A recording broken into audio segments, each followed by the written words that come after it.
especially come November, there is rumors all over the place that this government is nominating a just retired Court of Appeal judge who is known for notoriety to be the chairman of INEC. I wish it is not true, because if that man becomes the chairman of INEC, be rest assured that this government is inviting a civil war in this country. We hope not. That's a very serious statement to make. Civil war in the country. Yes. We've not gone through the one we went through, so we hope not. Well, you said it's a rumor, so we watch and see what plays out. I was watching Buba Galadinma on Arise News when he was talking about the change of INEC chairman, that there is a rumor they are hearing by November Tinubu is about to appoint one retired appeal court judge that is so corrupt, that have been manipulating election result in the court since. That if Tinubu does that they are going to be a civil war, because Tinubu knows that people are against him, that he will be removed. So he's looking for a corrupt person that he will control to put as INEC chairman. So this is what Buba Galadinma is saying. He said, let it not be true. If it is true, there will be a civil war, that Tinubu is inviting a civil war. But to my fellow victims of all these things, I don't want you to be concentrating on all this political talk. Definitely there will be a serious political crisis in Nigeria that will lead to serious tension in Nigeria. That is for sure. But I want you to focus on terrorism. The oppositions, most of them are trying to appeal to the terrorists to help them to win election.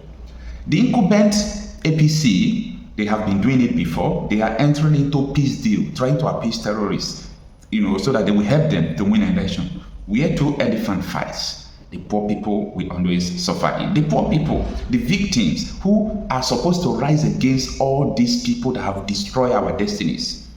Some of us are still clapping for them. Some of us are still under them, praising them, cheering them. For me, I will continue to say this: political regime change is not the hope of the people. I am not even seeing who can change this nation that has gone beyond repair. You understand? The level of terrorism, the level of collusion in terrorism, the level of, this is not ordinary. And I think a serious thing should be done about this. This is what Buba Galadinma said. Severally, about INEC's inability to call political players to order. And I came to realize, painfully too, that they are not in a position to do that, because those who pay the piper dictates the tune. This issue of campaigning before being allowed by INEC was started by the government of the day. And this suggests that INEC cannot be an empire in a political environment as we have today.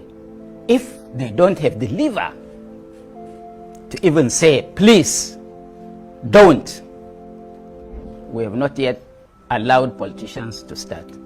But I also want to say that the wisdom by the APC to start campaign early is because they wanted to see their opponents such that they will, through time, before time, cut them into pieces.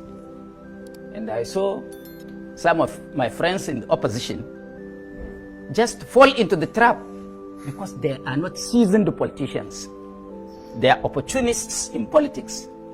If they had known, or if they are politicians, they couldn't have danced to the drum being beaten by the APC. Now you can see some of them started with SDP. I was here on this platform to warn them that no opposition politician in his right senses will start a marathon race against a sitting government. Because by the time it is time for you to say go, you are already tired and exhausted. And this is exactly the trap they fell into. So they were decimated in the SDP. They moved to the ADC. They are still shouting. It's not yet time. And they will get exhausted. They will be dismembered.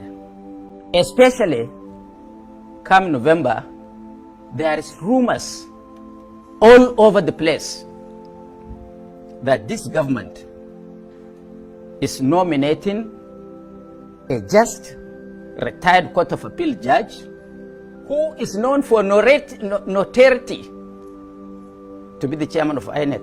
I wish it is not true, because if that man becomes the chairman of INEC, be rest assured that this government is inviting a civil war in this country.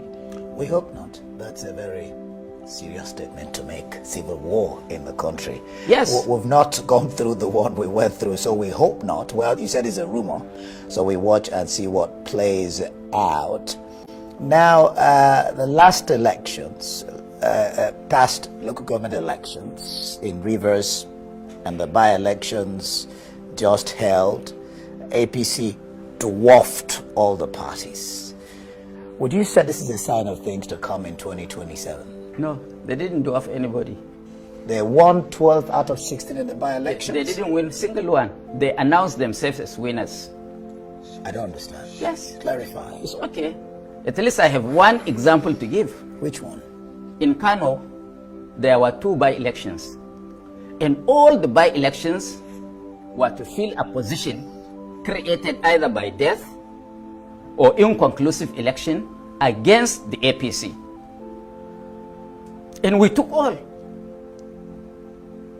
In Bagoi Shanono Federal Constituency, it was APC House member that died. And we scored 16,000 against APC's 5,000. Incidentally, that is the stronghold of the APC, where Ganduje comes from, where Senator Barrow Jibrin comes from, where Abba Bichi comes from. That's their senatorial district. And in the other senatorial district, we went to fill the inconclusive election.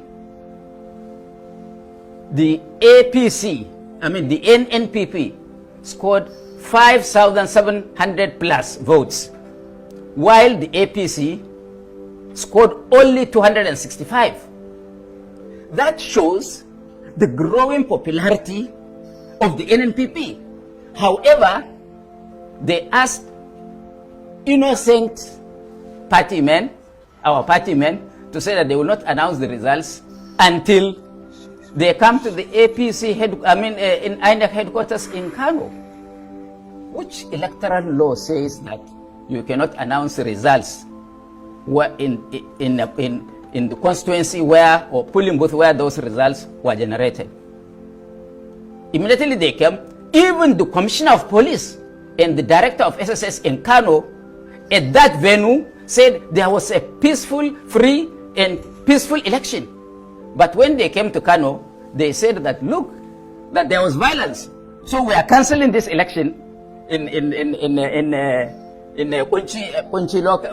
Sanjawa local government. And they declared the former result, which was nullified by court.